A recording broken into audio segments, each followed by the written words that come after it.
सभी शिक्षक साथियों को मेरा नमस्कार। साथियों, आपका एक बार फिर से स्वागत है आपके ही अपने YouTube चैनल टेक्निकल माथ्स ऐप पर। साथियों, आज इस वीडियो में हम उन प्रश्नों की बात करेंगे जब आपके विद्यालय का निरीक्षण होगा और वो प्रश्न आपके विद्यालय में पूछे जाएंगे। इसका एक जीओ जारी हुआ है, एक लेटर जारी हुआ है महानिदेशक स्कूल शिक्षा के यहाँ से। तो इस वीडियो में हम उन प्रश्नों को देखेंगे। सबसे पहले विद्यालय भवन से संबंधित प्रश्न होगा, जिसमें आपसे पूछा जाएगा कि जो विद्यालय है वो शासकीय परिषदीय विद्यालय भवन किराए का भवन है। तो ये कोई खास प्रश्न नहीं है।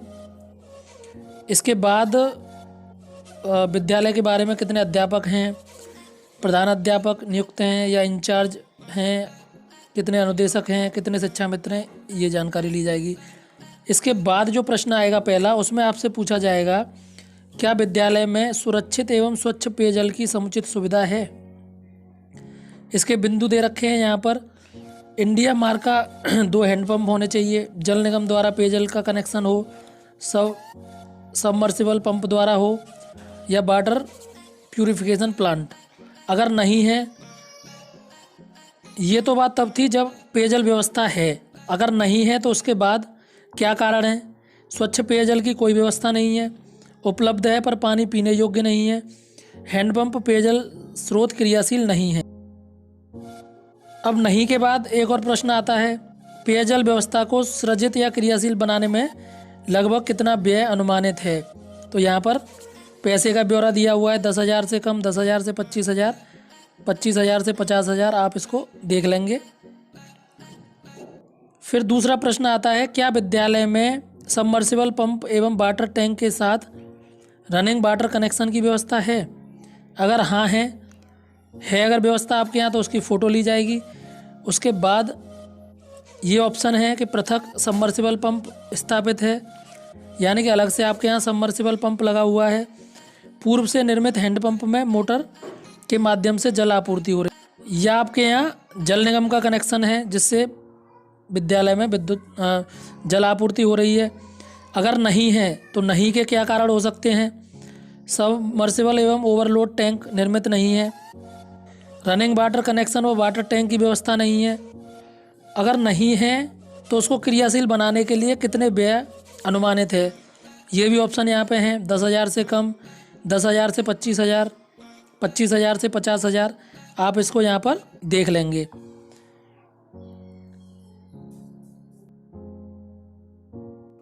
अब यहाँ पर जो तीसरा प्रश्न है वो है, क्या बालकों के लिए क्रियाशील एवं प्रयोग योग्य शौचालय उपलब्ध हैं। हाँ, तो फिर उनकी संख्या पूछी जा रही है, 1, 2, 3, 4, 5 या 5 से अधिक सीट। नहीं है तो शौचालय की कोई व्यवस्था नहीं है, शौचालय अत्यधिक गंदगी के कारण प्रयोग योग्य नहीं है, शौचालय क्रियाशील नहीं है, टूटे फूटे हैं। अब उन्हें क्रियाशील बनाने के लिए कितना व्यय अनुमानित है, ये ऑप्शन यहाँ पर दिए गए हैं। चौथा प्रश्न है, क्या बालिकाओं के लिए प्रयोग योग्य एवं क्रियाशील शौचालय उपलब्ध हैं। हाँ, तो उनका फ़ोटो लिया जाएगा। उसके बाद कितनी है, 1, 2, 3, 4, 5। नहीं है तो नहीं है के लिए भी अलग से ऑप्शन दिए गए हैं। और उसके बाद अनुमानित लागत क्रियाशील बनाने की। यहाँ पर जो 5वां प्रश्न है वो ये है, क्या बालकों के लिए प्रयोग योग्य एवं क्रियाशील मूत्रालय उपलब्ध हैं। हाँ, तो कितने हैं, यूनिट हैं कितनी, 1, 2, 3, 2 से अधिक। नहीं है तो मूत्रालय की कोई व्यवस्था नहीं है, मूत्रालय अत्यधिक गंदगी के कारण प्रयोग योग्य नहीं है। आगे ये दे रखा है, अगर उन्हें क्रियाशील बनाने के लिए कितना व्यय अनुमानित है, तो आप इस वीडियो में वो देख सकते हैं। 10,000 से कम, 10,000 से 25,000, 25,000 से 40,000। अगला जो प्रश्न है, क्या बालिकाओं के लिए प्रयोग योग्य एवं क्रियाशील मूत्रालय उपलब्ध हैं। तो कितने यूनिट हैं, अगर हैं तो 1, 2, 2 से अधिक। नहीं है तो उनके अलग कारण दे रखे हैं, मूत्रालय की व्यवस्था नहीं है, मूत्रालय गंदगी के कारण प्रयोग योग्य नहीं है, मूत्रालय क्रियाशील नहीं है। अगला प्रश्न है, क्या विद्यालय के सभी शौचालयों एवं मूत्रालयों में निरंतर जल आपूर्ति की समुचित व्यवस्था है। अगर है तो अनिवार्य रूप से जियो टैग फ़ोटो ली जाएगी। नहीं है तो पानी की कोई व्यवस्था नहीं है, व्यवस्था है पर क्रियाशील नहीं है, पानी की व्यवस्था बाल्टी के द्वारा बाहर से की जाती है, और इसके बाद इसे क्रियाशील बनाने के लिए कितना व्यय अनुमानित है। ये आगे ऑप्शन दिए गए हैं यहाँ पर। अब हम अगला प्रश्न देखते हैं। क्या सभी शौचालयों एवं मूत्रालयों में सुव्यवस्थित रूप से समुचित टाइल्स लगे हुए हैं? अगर लगे हुए हैं तो उसकी फ़ोटो ली जाएगी, अगर नहीं लगे हुए तो टाइल्स नहीं लगे हैं, आंशिक रूप से लगे हैं, टाइल्स लगे हैं पर टूटे फूटे हैं एवं मरम्मत की आवश्यकता है। क्या विद्यालय में अधिक छात्र नामांकन के कारण अतिरिक्त यूनिट की आवश्यकता है? अगर है तो यहाँ पर किसी फ़ोटो की आवश्यकता नहीं है। कितने यूनिट की आवश्यकता है? 1 की, 2 की, 2 से अधिक। और अगर नहीं है तो ये प्रश्न यहीं पर खत्म हो जाता है। प्रश्न संख्या 10 है। क्या उच्च प्राथमिक विद्यालय के बालिका शौचालय के बाहरी और दीवार से सटा हुआ क्रियाशील इंसिनरेटर है? हाँ है तो उसकी फ़ोटो ली जाएगी, और अगर नहीं है तो नहीं का कारण ये है कि प्राथमिक विद्यालय होने के कारण आवश्यकता नहीं है। क्या विद्यालय में दिव्यांग बच्चों के लिए दिव्यांग मैत्रिक शौचालय निर्मित है? अगर है तो फ़ोटो ली जाएगी, नहीं है तो दिव्यांग सुलभ शौचालय की व्यवस्था नहीं है। दिव्यांग सुलभ शौचालय अक्रियाशील है या टूटी फूटी है। अगर नहीं का चुनाव करते हैं आप तो उसके बाद उसके निर्माण में कितना व्यय अनुमानित है ये बताना होगा आपको। उसके बाद अगला प्रश्न है। क्या विद्यालय में पर्याप्त संख्या में क्रियाशील ग्रुप हैंड वॉशिंग यूनिट की सुविधा उपलब्ध है? तो इसमें है प्रति 10-12 बच्चों पर अविरल जल आपूर्ति से जुड़ी एक टोंटी के साथ हो, कि 10-12 बच्चों के बीच में एक टोंटी होनी चाहिए। अगर है तो कितने नलों की व्यवस्था है? 1 नल, 2 से 5 नल या 5 से अधिक नल। अगर नहीं है तो उसके लिए ऑप्शन है। प्रश्न संख्या 13 है। क्या कच्चा कच्छ की फर्श मार्बल, कोटा स्टोन अथवा मजबूत टाइल युक्त है? हाँ अगर है तो उसकी फ़ोटो ली जाएगी, और अगर नहीं है तो उसके अलग से कारण दे रखे हैं। कितनी कक्षाओं में फर्श टाइल युक्त नहीं है ये बताना है हमको, और अनुमानित व्यय लास्ट में आपसे। प्रश्न संख्या 14। क्या प्रत्येक कक्षा कक्ष में ब्लैक बोर्ड, ग्रीन बोर्ड टूट फूट रहित उचित ऊंचाई पर काले रंग से अच्छी तरह रंगा हुआ है? अगर है तो उसकी फ़ोटो ली जाएगी, नहीं है तो किसी भी कक्षा में ब्लैक बोर्ड नहीं लगा है। कुछ ही कक्षाओं में ब्लैक बोर्ड ठीक दशा में लगे हैं। सभी ब्लैक बोर्ड क्षतिग्रस्त हैं एवं पठन पाठन योग्य नहीं है। प्रश्न संख्या 15 है। क्या सभी कक्षाओं के सभी बच्चों के पठन पाठन के लिए डेस्क और बेंच उपलब्ध हैं? अगर हैं तो उसकी फ़ोटो ली जाएगी, और अगर नहीं है तो डेस्क और बेंच नहीं है। आंशिक रूप से डेस्क और बेंच हैं, अधिकांश डेस्क और बेंच क्षतिग्रस्त हैं। उसके बाद अनुमानित व्यय कितना है? 16 में है। क्या विद्यालय के रसोई घर पक्के फर्श, छत एवं दीवारों की रंगाई पुताई के साथ निर्मित हैं? अगर हाँ तो उसकी फ़ोटो ली जाएगी जियो टैगिंग के साथ। नहीं है तो रसोई घर निर्मित नहीं है, किचन नामांकन के सापेक्ष अत्यंत छोटा है, रसोई घर जीर्ण शीर्ण जर्जर स्थिति में है। क्या विद्यालय के रसोई घर निरंतर जल आपूर्ति के साथ निर्मित हैं? हाँ, यानी कि अगर आपने पानी की फिटिंग करा रखी है तो वो रसोई घर तक होनी चाहिए। अगर आप नहीं का चयन करते हैं तो निरंतर जल आपूर्ति नहीं है, व्यवस्था है पर क्रियाशील नहीं है। क्या भोजन पकाने व खिलाने हेतु प्रयुक्त बर्तन, अनाज, मसाले इत्यादि सफाई के साथ सुरक्षित व संग्रहित किए गए हैं? अगर हाँ तो अनिवार्य रूप से जियो टैग फ़ोटो ली जाएगी। पकाने व खिलाने के लिए कोई बर्तन नहीं है। बर्तन, अनाज, मसाले पर्याप्त मात्रा में नहीं है। ये नहीं के केस में आपको ऑप्शन दिए गए हैं। उसके बाद अगला प्रश्न। क्या विद्यालय परिसर एवं कक्षा कक्ष की दीवारें रंगाई पुताई से सुसज्जित हैं? अगर आप नहीं का चयन करते हैं तो विद्यालय परिसर एवं कक्षा कक्ष की रंगाई पुताई नहीं हुई है। बृहद मरम्मत, नवीन रंगाई पुताई की आवश्यकता है। रंगाई पुताई आंशिक अथवा बहुत खराब ढंग से हुई है। उसके बाद प्रश्न 20 है। कक्षा के बाहर दिव्यांगों के लिए 1:12 के अनुपात में उचित ढाल अवरोध रहित रेलिंग युक्त रैंप निर्मित है। यदि विद्यालय समतल भूमि पर निर्मित है एवं विद्यालय में रैंप के निर्माण की कोई आवश्यकता नहीं है, तो उत्तर हाँ में अंकित किया जाए। तो यहाँ पर अगर आपका विद्यालय समतल भूमि पर है और वहाँ रैंप की आवश्यकता नहीं है, तो वहाँ पर हमें उत्तर हाँ में देना है। रैंप मानक के अनुसार निर्मित है, विद्यालय समतल होने के कारण रैंप की आवश्यकता नहीं है। प्रश्न 21 है, क्या विद्यालय परिसर पूर्ण रूप से चारदीवारी से घिरा हुआ एवं मुख्य द्वार से युक्त है? हाँ, अगर है तो उसकी फ़ोटो ली जाएगी, नहीं है तो ये ऑप्शन दे रखे हैं। मुख्य द्वार सहित चारदीवारी निर्मित नहीं है, चारदीवारी एवं मुख्य द्वार जर्जर स्थिति में है, तो आप इनको देख लीजिए। प्रश्न संख्या 22 है, क्या विद्यालय परिसर में बुनियादी सुविधाओं, स्वच्छता व कक्षा तक आवागमन हेतु इंटरलॉकिंग टाइल्स, ईंटों का खरंजा आदि के साथ रास्ते का निर्माण कराया गया है? ये देख लीजिए, प्रश्न आप 22 है ये।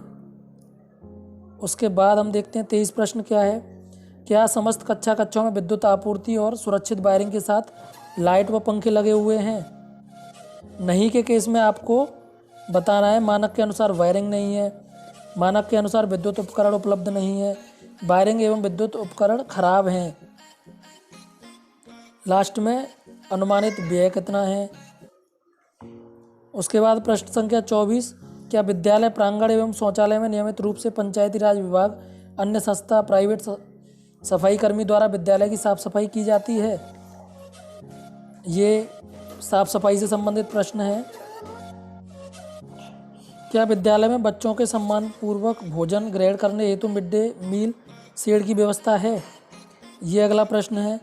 अगर नहीं है तो निर्मित नहीं है, जीर्ण शीर्ण अथवा प्रयोग योग्य नहीं है, बच्चों संख्या की क्षमता के अनुसार नहीं है। क्या विद्यालय में विद्युत संयोजन एवं विद्युत आपूर्ति सुचारू रूप से है? अगर है तो विद्युत मीटर युक्त कनेक्शन है, अवैध कनेक्शन से विद्युत आपूर्ति संचालित है, विद्युत संयोजन है पर मीटर नहीं लगा है। नहीं के केस में न्यू कनेक्शन के लिए अप्लाई किया गया है, विद्युत संयोजन लिया ही नहीं गया है। अब नहीं लिया गया है तो उसके लिए अलग अलग ऑप्शन है, धनराशि के अभाव के कारण, विद्युत विभाग के असहयोग के कारण, अध्यापक के असहयोग के कारण, खंड शिक्षा अधिकारी के असहयोग के कारण। ये यहाँ पर कई सारे बिंदु दे रखे हैं, आप इनको देख लेंगे, पढ़ लेंगे आप इनको। अगर कितना व्यय अनुमानित है ये भी यहाँ पर दिया गया। अगला प्रश्न है, क्या विद्यालय परिसर तक आने वाला संपर्क मार्ग बच्चों के लिए सुगम एवं सुरक्षित है? हाँ अगर है तो, नहीं है तो रास्ता खेतों के बीच से आता है, संपर्क मार्ग पैदल चलने योग्य नहीं है, रास्ता अत्यधिक कीचड़ व गंदगी से युक्त है, अन्य। अब यहाँ पर जो 30वां प्रश्न है वो आपका जो 14 कायाकल्प के बिंदु हैं उनसे संबंधित है। शौचालय, दिव्यांग सुलभ शौचालय, है ना। क्या विद्यालय ऑपरेशन कायाकल्प के अंतर्गत पिछले 3 वर्षों में कोई सुधार निर्माण कार्य प्रारंभ हुआ है? जो आप इन सभी प्रश्नों को देख लेंगे।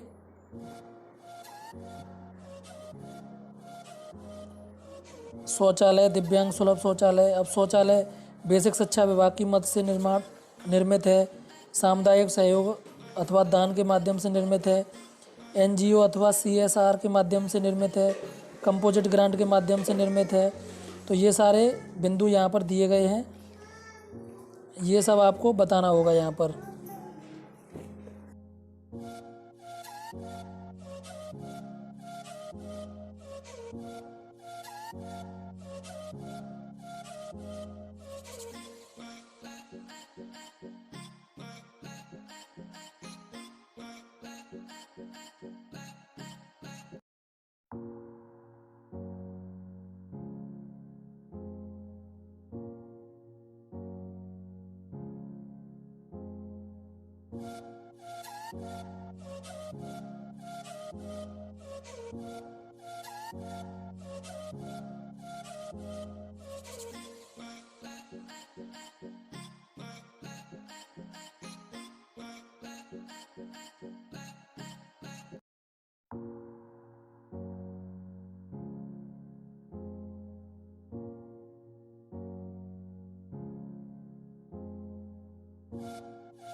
क्या विद्यालय में किसी एक क्लास में स्मार्ट क्लास की स्थापना की गई है?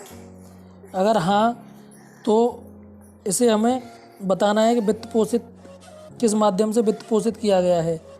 सामुदायिक सहयोग अथवा दान के माध्यम से, एनजीओ अथवा सीएसआर के माध्यम से, कंपोजिट ग्रांट के माध्यम से, ग्राम पंचायत, नगर पंचायत, प्राधिकरण इत्यादि से।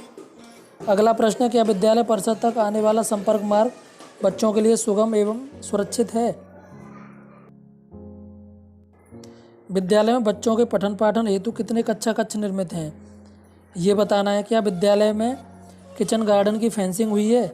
ये बताना है। विद्यालय के प्रांगण का क्षेत्रफल लगभग कितना है? ये बताना है। क्या विद्यालय में अतिरिक्त निर्माण कार्य कराने हेतु अतिरिक्त भूस्थल उपयुक्त है? क्या विद्यालय के नाम पर आमदनी योग्य परिसंपत्तियां हैं, जिसमें है फलों का बाग, खेती खलिहान योग्य भूमि, आय योग्य तालाब, इमारती लकड़ियों का बाग, व्यावसायिक निर्माण अथवा दुकान? अगर ये संपत्तियां आमदनी योग्य हैं तो कितनी आमदनी योग्य हैं? 10,000 से कम, 10,000 से 25,000, 25,000 से 50,000, 50,000 से 1,00,000 या 1,00,000 से अधिक?